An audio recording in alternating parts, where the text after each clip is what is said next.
Wonderful. Hi, I'm Weiser, Cornell. And this is a webinar on presence and partiality. And we'll be discovering what that is, what we mean by that, and how it's useful. And I'm just going to share my screen here for a second.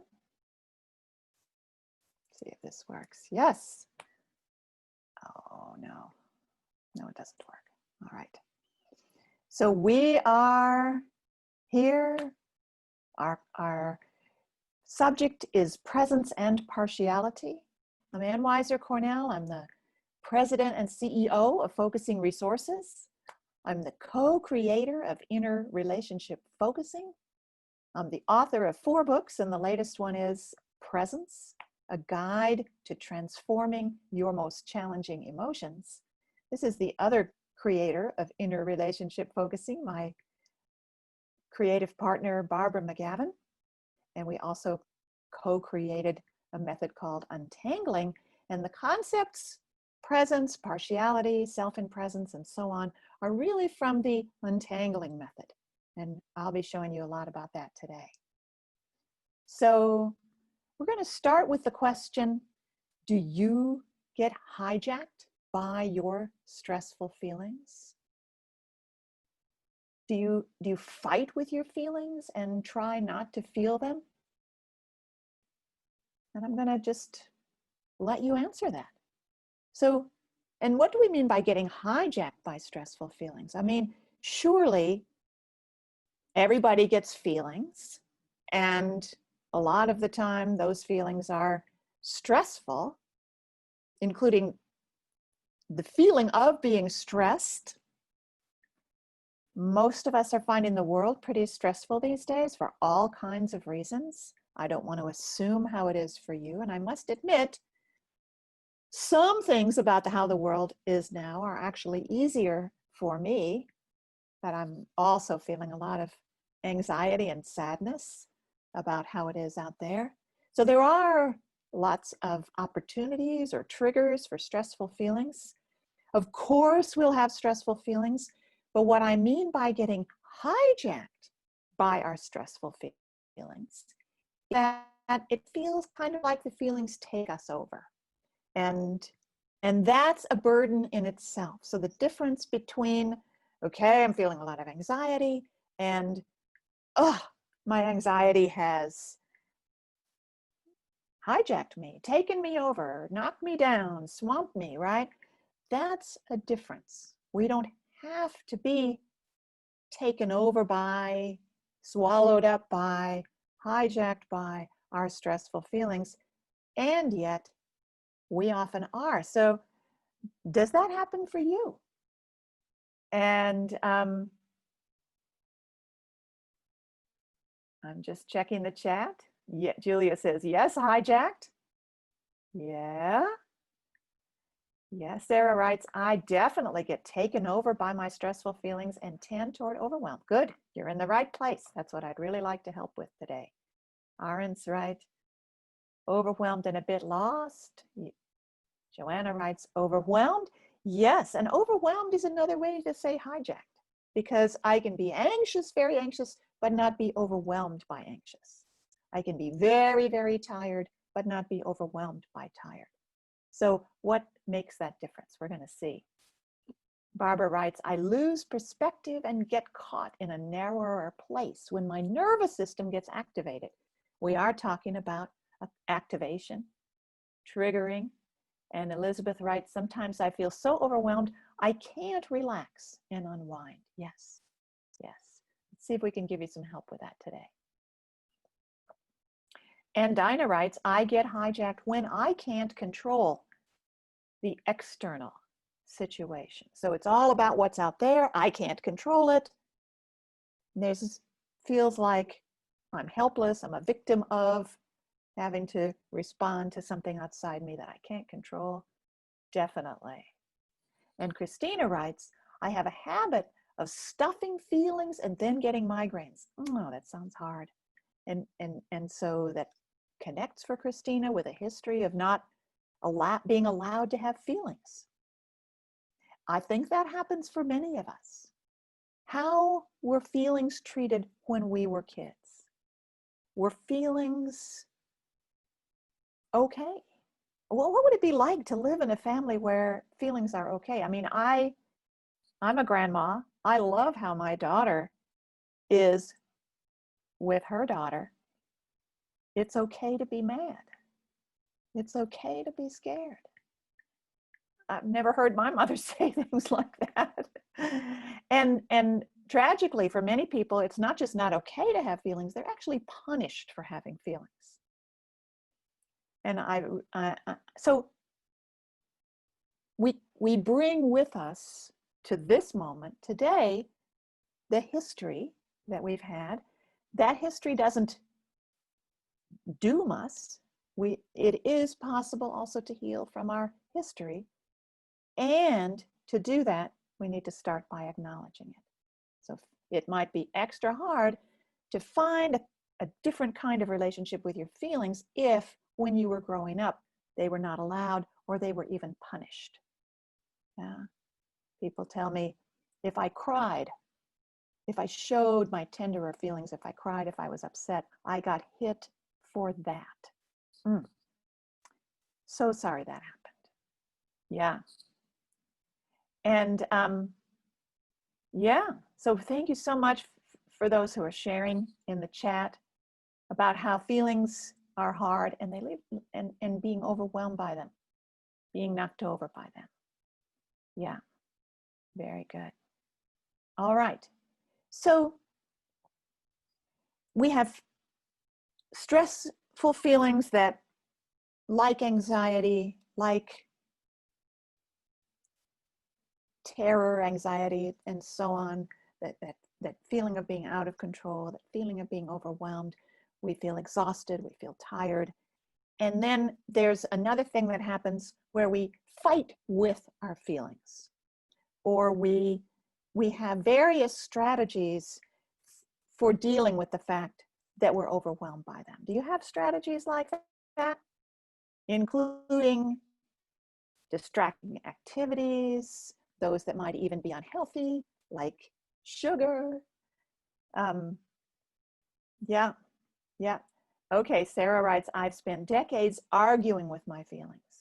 Arguing with our feelings, right? So how do I feel? I feel, oh, that's not a good way to feel. Does anybody do that? Does anybody else do that? I see that all the time in my clients. A feeling comes first, and then I shouldn't feel that way. That's not a helpful way to feel. I don't have to feel that way. I should feel another way instead. So it becomes a kind of inner argument. Doesn't really help. I don't think we can change our feelings. I think we can do something else, which is access a state that's bigger than our stressful feelings, create a relationship of compassion with our feelings, create an environment in which our feelings do not have to stress us. I think we can do all of that. But to actually directly change our feelings, don't be sad, don't get angry, don't be so afraid, right? Doesn't really work. Doesn't really work. Yeah. And Turia writes, I'm supposed to feel like others or not feel at all like others. And how I don't know how I feel. How should I feel? Right. There's like, how am I? Well, how should I be? And if you've been trained that you're always supposed to feel what other people feel, your ability to sense how you feel is quite unfamiliar. You would need practice to reclaim your ability to sense how you feel. Yeah. Paul writes, the paradox is we can't directly change our feelings, but when we accept them, they seem to change. Exactly. That's why we'll talk about creating an environment for our feelings rather than trying to, yes, directly change them. Yeah, Sarah says, I tell myself I should feel different. And is that also something that happened to you in the past? Like when you were growing up, you should feel different? My mother would say, you know, you don't have to feel that way. You should feel another way. And really didn't. Main thing that resulted from that is I stopped telling my mother how I felt. And also felt confused and like I didn't know how I felt. My mom does not do feelings. Yes, yes, yes. Getting lost in YouTube rather than feeling feelings. Yeah, that's the kind of thing I mean about what we do as a kind of suppression, distraction. So what can we do instead? And that's what this webinar is about. It's really about another kind of relationship with our feelings. Then I want to start by telling you a little anecdote from my own history. I had the great privilege of knowing Eugene Gendlin, who is the guy who brought us focusing. And I met him when I was 22 and learned focusing from him, was part of a focusing community. And then he wrote a book about it and he started doing workshops. And at that point, I was about 30, I was one of the people he invited to teach workshops with him. Okay, so I'm in the room with him and he did a new introductory workshop every few months. So every few months I got to be with Gene Gendlin and a group of new people and hear him teach focusing again and again. And so what would happen was I noticed that there were certain questions people asked every time. And Gendlin would say to the group, for focusing, you need a friendly attitude to what comes in you. And by what comes in you, he meant not only emotions, but that includes emotions. It also includes body sensations. It also includes our thoughts, our images, our memories. And so this is his way of talking about the radical acceptance of everything. He said, you need a friendly attitude toward whatever comes. Now, every time he said this, somebody in the room would raise their hand. Can you imagine what this person said? The person would say, but what if I can't be friendly to it? What if I'm not friendly to it? What if, so the feelings we've been talking about, right? Anxiety, anger, exhaustion. What if I'm not friendly to it? What if I can't be friendly to it? And every time he was asked that question, he would give a surprising response. So I wasn't surprised by it after the first time, but this response really turned my life around. Like really all of my work since then has been based on what Gene Gendlin said. So focusing needs a friendly attitude, but what if I can't be friendly? Then see if you can be friendly to that. What if I can't be friendly? Then see if you can be friendly to not being able to be friendly. Wow. So I went and I started teaching focusing myself. My students would ask me the same question, but my students had a follow-up question because what I was teaching people is to use the phrase something in me. So something in me is, let's say, very anxious. Something in me is very anxious. Can I be friendly to it? No. Okay. Now something in me cannot be friendly to it. And I said, and maybe you can say hello. Maybe you can say hello to something in you anxious.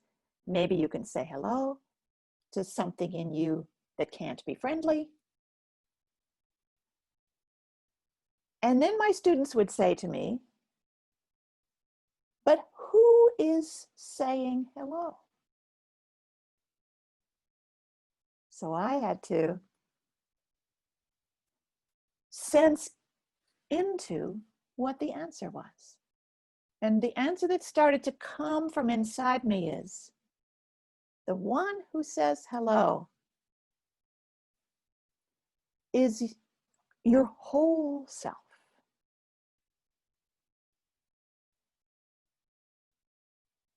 Your whole self.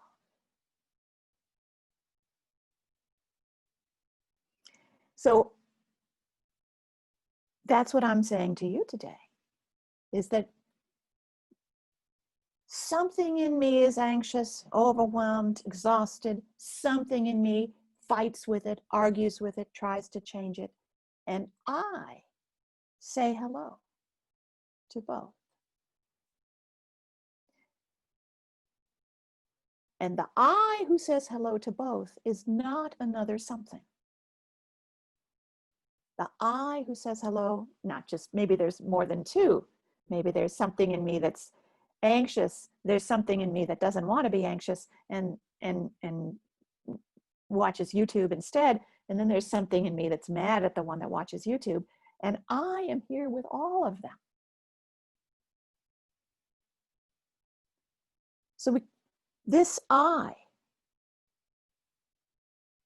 is something that Barbara McGavin and I now call self in presence. And I'm going to tell you a little about why we call it that and what the history of it again. Yeah. So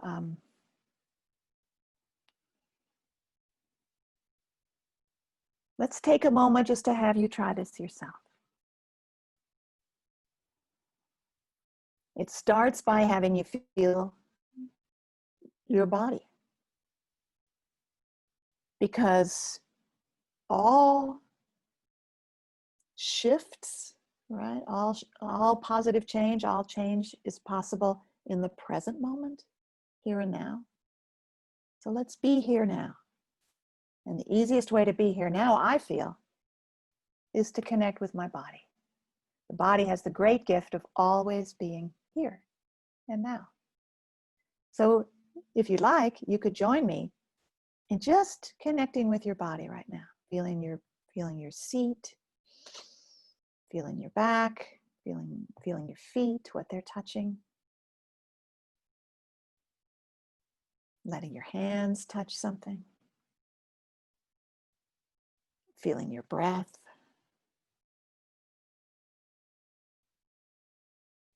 Coming into the inner area of your body, your throat, chest, stomach, belly. I notice when I do that, my breath deepens. So just notice.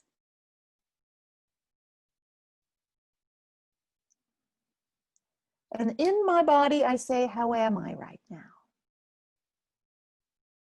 How am I right now? What's here? I might say, what's here that's calling for my attention? What's here that's calling for my awareness? How am I? And pausing and slowing down so we're not answering quickly, but instead we're allowing a more subtle, more direct, more immediate response to form. By immediate, I mean not the way I felt 5 minutes ago, not the way I felt yesterday, not the way I felt last week. It's the right now feeling.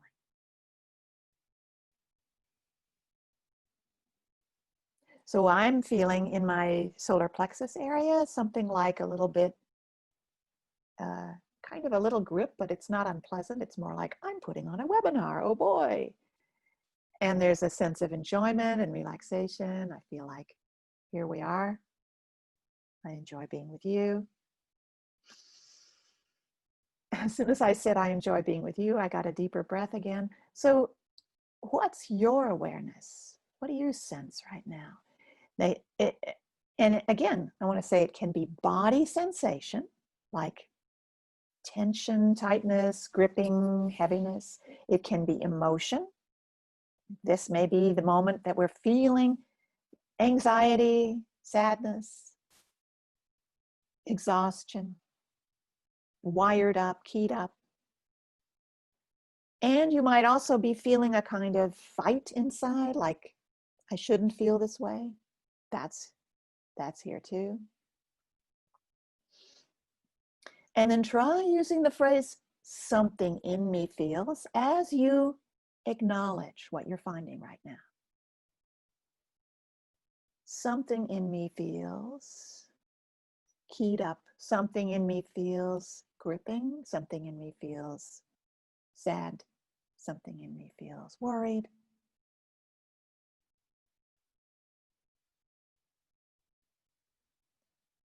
Mariana writes, I'm feeling something in me is tired and something that's relief on the zone of my chest. Yeah, like that. So inviting you right now to experiment with the language, because this language, the something in me language, if we allow it to, it can make some kind of difference. And I'd love to find out from you, what is the difference that you notice? If I say something in me. Question, how is it if I sense something but I'm not feeling it? Yeah, that's fine. I am sensing. Something in me is, something in me is like, there is something in me. Yeah. However you want to say it is fine. But see what comes after something in me. And if you're hearing a judging voice or a you shouldn't feel that way voice, call it something in me says. So we can quote our voices with the phrase something in me says, and the emotional or physical feelings, something in me is or feels.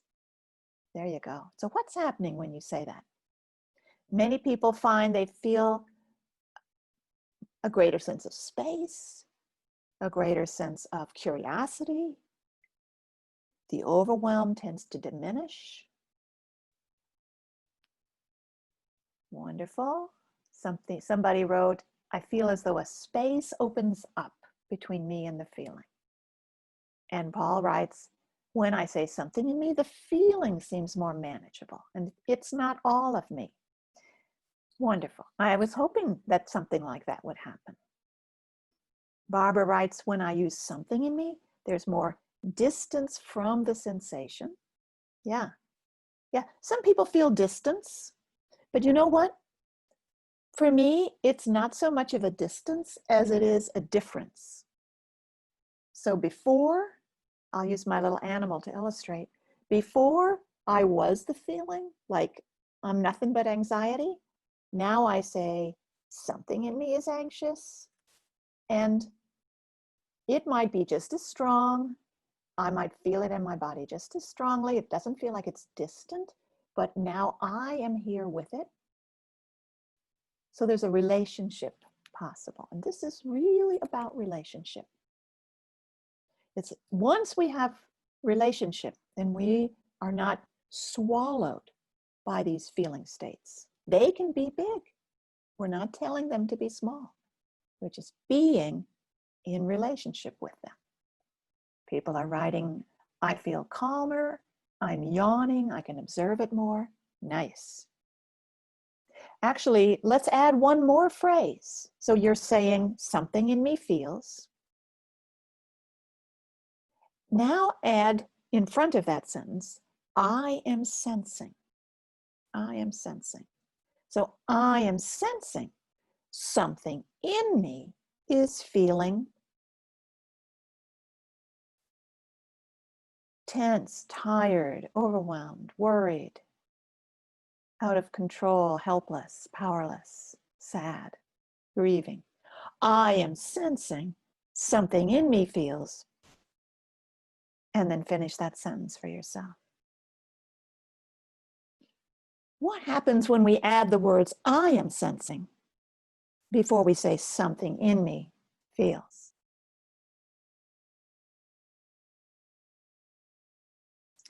And what I hope happens is that you are now accessing that the I that you really are. Remember when I said to my students, say hello to this, say hello to this, say hello to this, and they said, but who is saying hello?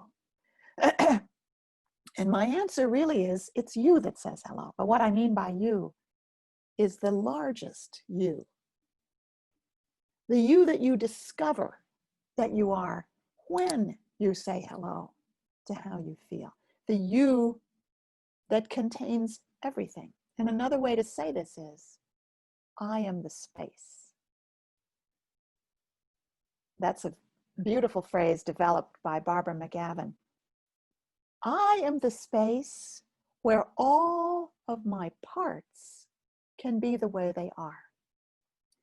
What could be more accepting than that? Try that. Want to give that one a try? I am the space where all of my parts, feelings, thoughts, etc. can be the way they are. I am the space where all of this can be the way it is. Now, if you get no, if there's a no reaction, then we remember what Gene Gendlin said in his, then see if you can say hello to that. So I am the space where all of my feelings and parts and etc. can be the way they are. No, there's that one that I can't allow to be the way it is. Then let's say hello to the one that can't allow that one to be the way it is. Do you feel what starts to happen then? So we're cultivating the ability to be the space that doesn't judge, that turns toward anything that arises. And we're starting to feel what that space could be like. And this is the space that we now call self in presence, or presence for short. And, you know, let me talk a little about parts, right? So not everybody gets the parts language. I do say something in me, which is not the same as a part of me. But if you've got repetitive inner conflicts or repetitive sense of stuckness in your life, then talking about parts starts to make sense, because they're not just experiences that arise, they're dynamics that repeat. For example, one woman I talked to recently said, I'm going to write this in the chat, I've got this people-pleasing part. Let's see. I've got this people-pleasing part that always appeases others. And I've got another part of me that's furious at that one for making me miss my own chances to grow. So that woman who said that to me is not just talking about something that happens once, but a repetitive, periodic, inner stuckness that has got a people-pleasing component on one side and I wish I didn't do that because I'm missing my own chances to grow on the other side. So that's I'm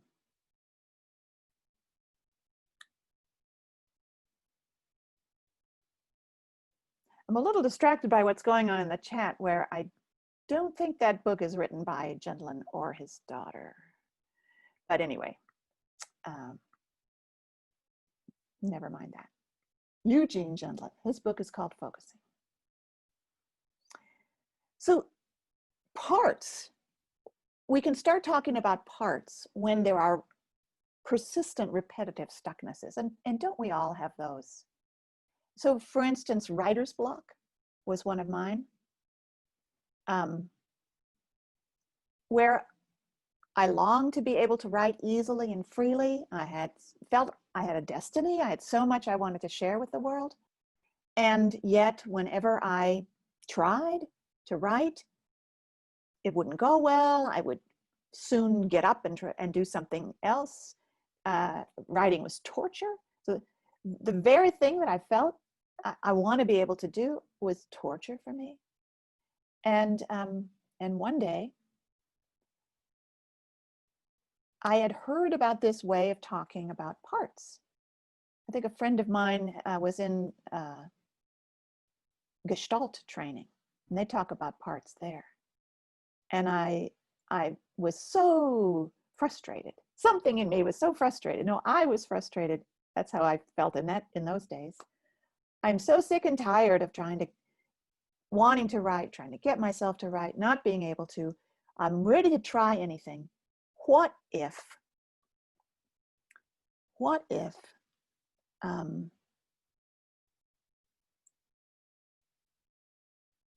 I assume that it's a part of me that's in the way of writing? What if I assume there's a part of me that's not writing? And I didn't feel it. Someone had asked in the chat earlier, what if we just sense that something is there, but we don't feel it? Well, that was true of me. I saw the effects in my life of something. And I thought, well, what if I assume there's a part of me that's not writing? And then I try to get in touch with it and try to become its listener. So I sat down to do a focusing session with my focusing partner.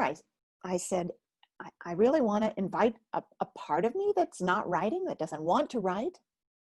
I don't know what's going to happen. I don't feel it right now, but let's see. And sure enough, I began to feel in my body a kind of, well, it took a while to describe it, but I eventually described it as kind of a ducking feeling. The part that didn't want to write had this kind of hunching over, ducking kind of quality. Interesting. I stayed with it. I was curious. And then I began to see memories from my childhood of my verbally abusive father. Oh boy, kind of shooting at me with sarcasm when I would express myself. Well, when I was doing this inner work, I was already in my mid-40s, and my dad had not been with us for a while, but still there was a part of me that wanted to protect me from getting attacked that way by not writing. Well, and I would have another part of me, I'm sure, that would want to jump in and say, but that's not, he's dead, and don't worry, and that can't happen, and come on. So that's what happens when parts talk to each other. One of them comes to say, I feel worried, vulnerable, and the other one says, you don't have to feel that way. And how likely is that to lead to change? It doesn't. Luckily, I had a focusing partner, and I didn't do that. I said hello to that part that felt better not right, so I don't get attacked. And I just let it know I heard it. I didn't try to change it. I didn't try to solve its problem. I just said, I hear you. I really hear you. And I felt a softening in my body. And the next day when I went to write, it was somewhat easier. And I needed a number of sessions like that over a number of months. And then the whole thing released. And from then on, writing has always been easy for me. Wow. And just as I always thought, that's my ideal life, to be able to write easily. But a few years after that, I confronted a much bigger challenge. And that was when I realized that I had been using alcohol addictively. Well, there were a number of amazing coincidences around that time. Like, I realized I'd been using alcohol addictively. I realized I needed to face the fact that that my behavior with alcohol was an addictive behavior and that I needed to stop. And that realization happened right as Barbara McGavin and I were about to start to teach a series of workshops together, focusing workshops in the south of England. And I felt really full of shame about my realization and what I'd been doing, but I got up the courage to confess it to her. And then I felt at a loss and hopeless to know what to do next. Like, yeah, I could stop drinking, but I didn't know whether I'd be successful at that because I felt like I'd been lying to myself. But with her help, I remembered what had happened with the writer's block. And I thought, again, what if I think of it as there's a part of me that wants to drink? And with her help, I did a series of focusing sessions to get to know the part that wanted to drink. And that was so amazing that it not only shifted my behavior, the way I'd been using alcohol, but it opened up access to the feelings that the drinking alcohol had been trying to cover up. And yet it helped me cultivate this larger self, this ability to turn toward whatever I was feeling so that the feelings underneath the drinking could emerge safely. Well, we didn't know what to call this thing. We called it the larger I, or the big I. Sometimes we called it that. Not I like your I, but I as in myself. A few years later, Barbara thought, let's just call it presence. Well, we called it presence for a while, and that's still a good name for it. But so many methods talk about presence. And the trouble is that if you talk about your own method using language that other methods use, people aren't curious what's different about yours. So then we started calling it self in presence. So it's self in presence. Self in presence. Meaning that the self is in a state of presence. And that is the process that I'm talking to you about today. We get taken over by our parts. They fight inside of us. There are feelingful parts and others that try to manage, control, or blame or shame those feelings. And when we're caught in that inner struggle, there's really no way out. It's repetitive. Telling ourselves to be different is just part of that same inner conflict. I am so excited that, for me at least, I know the way out of that. And that's what I'd like to continue to show you today, because the first way out is the language, something in me feels, or something in me is. I am sensing something in me is. And what else am I sensing? I'm sensing something that doesn't like it. I'm sensing something that's trying to change it. I'm sensing something that's suffering from it, that's feeling overwhelmed by it. And I am here with this. I hope you're giving that a try yourself. So you've got a feeling, I am sensing this. Then you notice if you have a feeling about that feeling. I shouldn't feel that way. I can't stand feeling that way. I've got to go have a cookie instead. And I am acknowledging that both are here. And is that possible? What happens when we try? Is that possible? Is it possible? Yeah. Sarah writes, it stops the fighting. Every part is welcome in this world. That makes me so happy. I want to live in a world where every part is welcome. Hey, you know, I welcomed the part that wanted to drink. That didn't mean I was drinking. We don't do everything our parts want to do just because we welcome them. We're welcoming their feelings, their needs, their longings. A very interesting thing happened when I began to listen to the part that wanted to drink. I started to ask what it wanted for me from drinking. That's I don't know where, I think Barbara McGavin must have come up with that, because it is really a life-changing shift.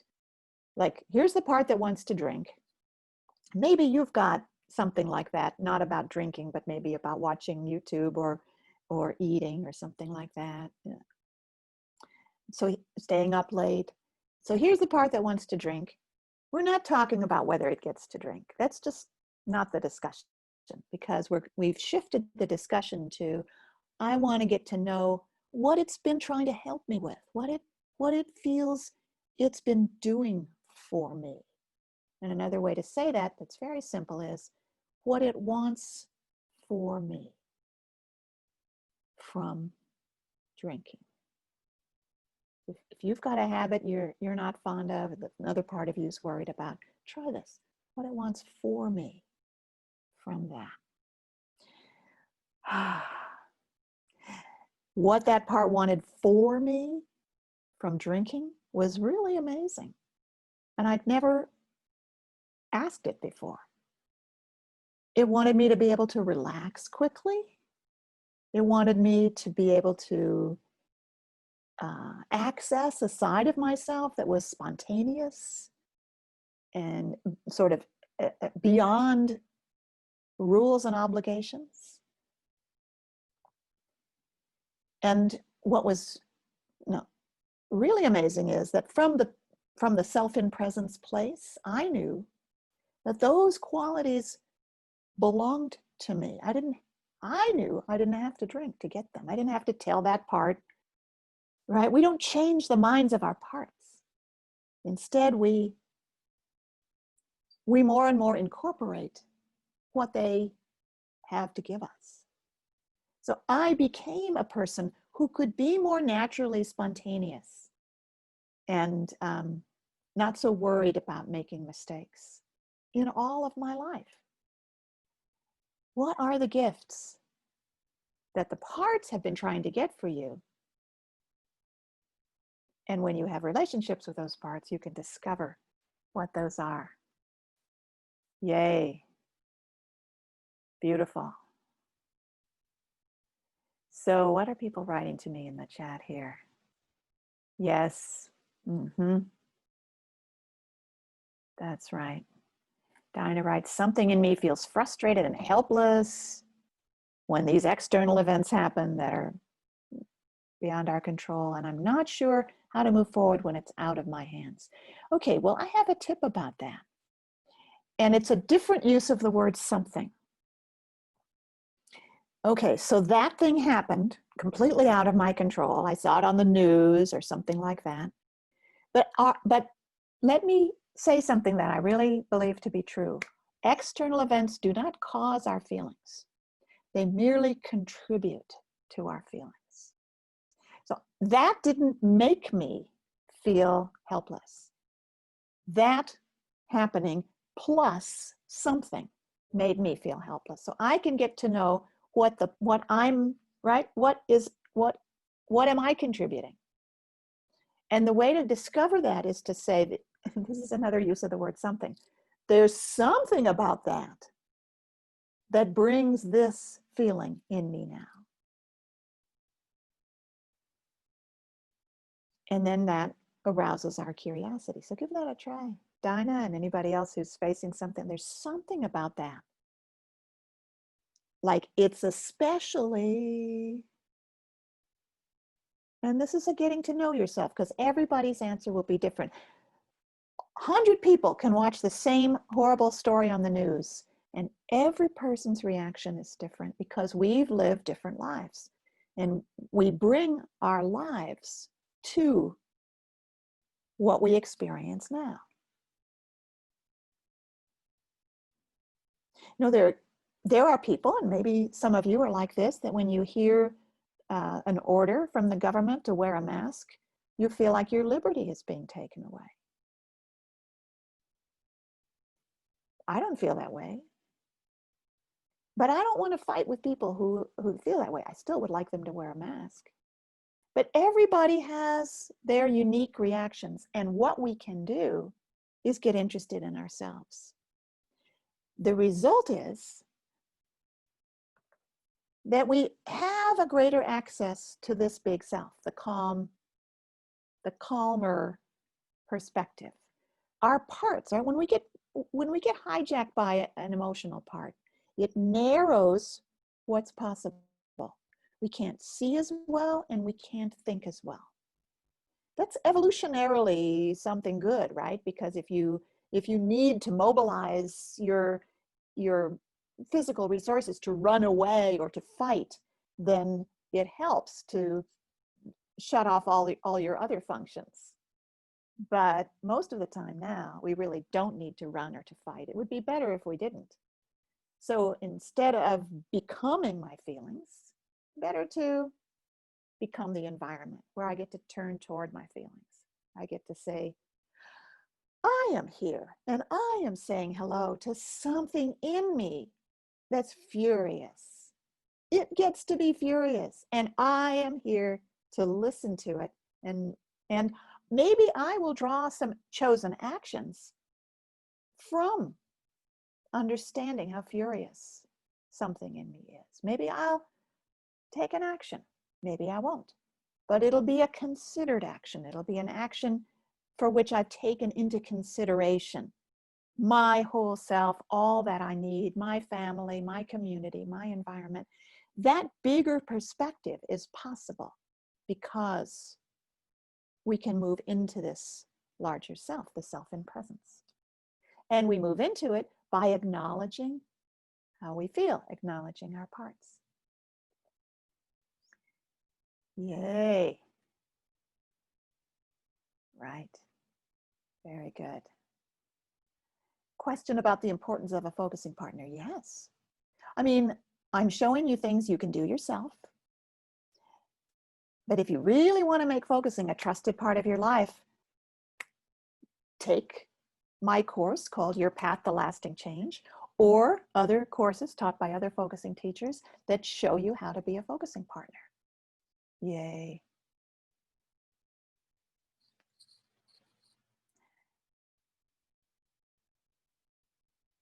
Are you so Dinah writes, I can say hello to my feelings, but there's no action. Really? I see a lot of people taking action these days about things that I thought couldn't be changed. Let's be curious. I don't know what action would be right for you to take, but I invite you to have curiosity rather than there's nothing I can do, which is a belief of a part. Because really, there's never nothing you can do. Instead of that, be curious. Oh, and I wanted to talk about curiosity because as we talk about self in presence, we've talked about it has a quality of being friendly, of being empathic toward what comes, saying, I am the space where what I feel can be as it is. And let's add the quality of curiosity. And we don't ever know all about our feelings or the situations that we live in. There's always something to get curious about. And notice if you get into a hard conversation with another person, and then rather than fighting head to head, there's a moment when you realize you could get curious. I wonder how this really is for you, or what was it about what I said that was so hard for you to hear? Wow, curiosity can really shift everything. And so curiosity is one of the qualities of the larger self that we naturally start to access. Did you notice that? When you felt something and then you said something in me is that way, and then you said, I am sensing, you were noticing that there's more of a space around it. You can access more of yourself. Did you also notice yourself getting curious about it? So curiosity includes curiosity about actions. Like, I wonder, I'm curious, what are the actions other people are taking about this? How can I find out what they are? Yes, so nice. Wow, very nice. All right, I'm happy to read in the chat some people reacting to things I said. Yeah. Yeah, Linda writes, I'm sensing something in me is mad that I'm not able to feel free and spontaneous. Okay, so that's definitely two parts, Linda. So there, well, no, I think there might even be three. So there's a longing to be free and spontaneous. Then there's a not able to. So something in you is not able to. And then something else in you is mad about that. So I would say hello to three parts: the longing for it, the not able to do it, and something mad about that. And be the space where all three of those can live. Then there'll be a further process of spending time with each one. Yes, yes, yes, yes. So Dinah, it's more complex than you not taking action. It's that you take action and you still have helpless feelings. Yeah, it definitely feels like that helpless feeling is a part of you that needs your company and attention and needs for you to just sit with it without knowing the answer. But there's something that's getting it feeling so helpless and getting to know it better. Yeah, very good. So what did we say today? Well, what I really want to say is, let me just share my screen with you a moment. What I really want to say is that rather than being taken over by feelings like anxiety or anger, when you're self in presence, you create a relationship with your feelings. And there's no need to fight with how you feel. We've said that the fight with how you feel can actually be understood as another part of you.